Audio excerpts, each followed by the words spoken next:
have a lively group in front of me. Good. Welcome back to the final segment of CityLine. And these gentlemen have such a great message. I was teasing you earlier on about MSHH and what it was, and it stands for Multiple Sclerosis Helping Hand Donor Closet. So now we get to find out what it is. So please join me in welcoming Mike Valentine. You are a volunteer with the Donor Closet, and you and I go way back to Tacoma Little Theater. Yes. We do. Welcome, welcome, my dear. Is this your first time on CityLine? I think so. All right, I love that. Well, more to come. And this handsome man next to you, Mr. Don Boston, you are also a volunteer with the, we're going to call it the MSHH Closet. Welcome. Good to have you Thank here. You. And rounding out the comfy couch is JP Roslan, and you are another part of the Trinity there that keeps that closet in shape. Yes, Thank indeed. you, all three of you, for being here today. So when we think about having a twisted ankle, or if we need a wheelchair to assist us, or a crutch, you know, when that happens to you the first time, you wonder, okay, where am I going to get the equipment? And then after you're healed, the question is, what do I do with the equipment? And if I ever need the equipment again, then where do I get it? And that's kind of the niche that this closet provides, it seems like. So how long has this been in existence, Don? This store's been here just about 2 years. Okay. It opened in June 2 years ago. Okay. The Donor Closet itself has been in existence for about 19 years. Wow, 19 years. That's impressive. So give me a rundown, Michael, of what is in the closet. Well, Yeah. we do a lot of durable medical equipment, is what we do. What does that mean? And mostly it's hospital beds, wheelchairs, power wheelchairs. We have walkers and rollators, commodes. Yeah. And, you know, toilet riser seats. And look, a great video. And we generally have lift chairs, the recliner chairs that lift you up to help you stand. And oftentimes we just, we don't do much in catheters and feeding tubes and medical supplies, but it's more durable medical equipment. Who's that handsome man? There I am. There you are. So, wow. Okay, so now we've gotten a great inventory here. And this is what it means to have durable medical equipment. And how often do you inventory this, Mike? Well, we mostly, if we run out of stuff, we have another store in Edmonds. Okay. So we can trade stuff with them when we're too much of one thing or not enough of another. So we're in contact with our Edmonds store, which was the original. Okay. And we do that about once a week. Once a week. Okay. A van will go between the two stores. Impressive. So, Jean-Pierre, this is such a great service. This is one of those services I think that you don't know you need it until you need it. And then suddenly it's like this epiphany and your eyes are blown wide open and you go, how did I not know about this? Or how did I not contribute? So how did it get its start? Well, again, it started up in Edmonds, and the founder had equipment that he no longer needed, and he said, I need to do something with this. Maybe someone else can use this. So he made sure it's durable, it's clean, and he found that people were willing. It started in his garage.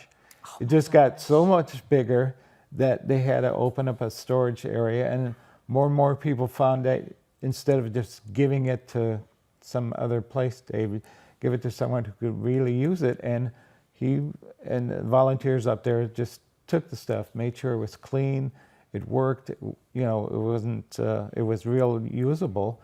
And as time went on, he noticed that there was a need for it here in the South Sound, in Tacoma. And like we said, we've been open 2 years now. We've been very, very successful. People are just overjoyed when they know we're there. And we've sent out flyers, we try to pass the word out that we are there, and that the equipment is really affordable, because a lot of people can't afford it because they're on fixed incomes. They say, well, do you take in do you take Medicare? We say, no, no, no. We're a nonprofit, and all the monies that we take in go back and help the MS Society. We work with the MS Society here in Tacoma and Seattle, mostly Seattle, and they are the ones that, with our monies, they help people to buy equipment, or if they have short-term financial shortfalls, we can help them out. So really, no one is turned away. It sounds like for lack No, of funds. no, If someone were to walk in, there would be help there for them. I love that. So, obviously, Don, you accept donations of gently used Right. medical equipment. So describe more. I mean, we saw a picture of Mike cleaning things. So probably it might be a better of what is. Yeah. So describe what that would mean. Gently used, no rips, no tears. There we go. right? All the pieces. Chargers for because like the electrical stuff that the power chairs and the scooters, we put new batteries in, but we need the chargers too. That's right. So it's got to have all its pieces. No holes in the seats, because we got to resell this. So Yes. it, So it needs Gently to, used. it needs to be in good condition so it can actually be a help to the person Right. who is going to use it, and to you in terms of actually meeting the needs. So what are some of the items that you don't accept, Mike? Well, oftentimes we get catheter and Right. feeding tubes type of supplies. And we generally don't deal with that, but we can. There is another nonprofit called Gateway Medical Alliance. Oh, okay. And what they do, they deal with Providence Hospital pretty big, and they're up in Kent. So Okay. we deal with Gateway quite a bit for stuff. We get overloaded with basic walkers. Okay. We get kind of overloaded, and they will ship the stuff off to a third world country of some, like Guatemala or Morocco, or so we definitely deal with them. We've got some good partnerships there in the sense of we may not be able to use this, but we know somebody who can. And so we try to put everything to good use, and we generally do. I love that. And unless sometimes we'll get a donation that is broken and we can't use it. Okay. And that's not too uncommon, but generally we kind of watch that we only take in good stuff. Okay. So when are you open, and do I need an appointment? No appointment needed. Walk in or have someone bring We you in? have kind of where most of the volunteers are disabled, but not everybody, and or retired, and so we're open Wednesday to Saturday, 10 to 3, Nice. which is great for driving Yes. for us as volunteers Yes. and for the customers. Exactly. If you're disabled, you really don't want to drive in rush hour. No, So even if you're not disabled, you don't want to drive in rush hour. Yes. try to get people to not show up right at 3 o'clock when we're closing. That's right. Because it's pretty common, but we're pretty lenient, and Okay. and so So train us, walk us through the process of when I walk in.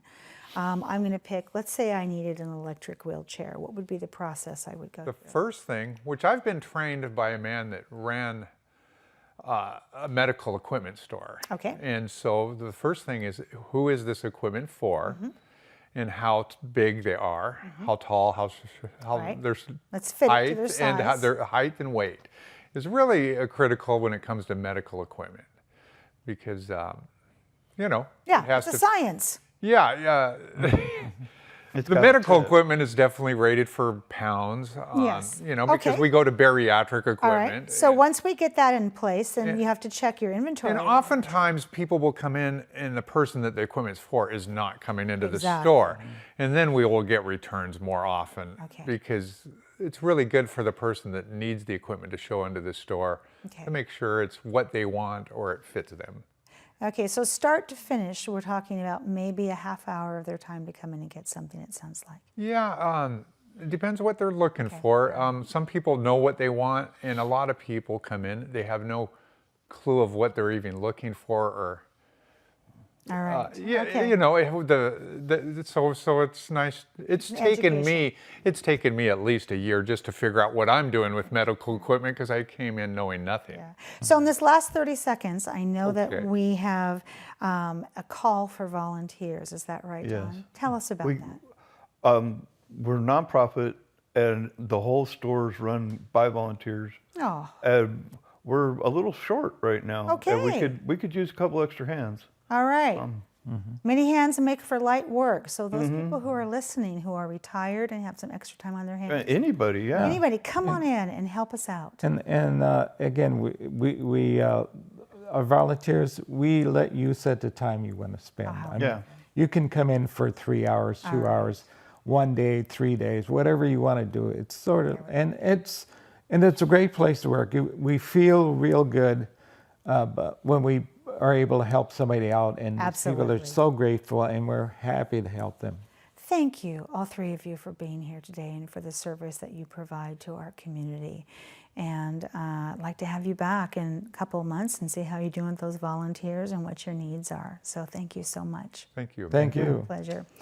Well, that wraps up another great segment of CityLine. It's always truly a pleasure and a privilege to be in your home. We've given you some really great things to think about in this community. So go out there, be a part of the process, and pay it forward. And when you come back, as always, we'll be waiting for you right here at CityLine. Take care.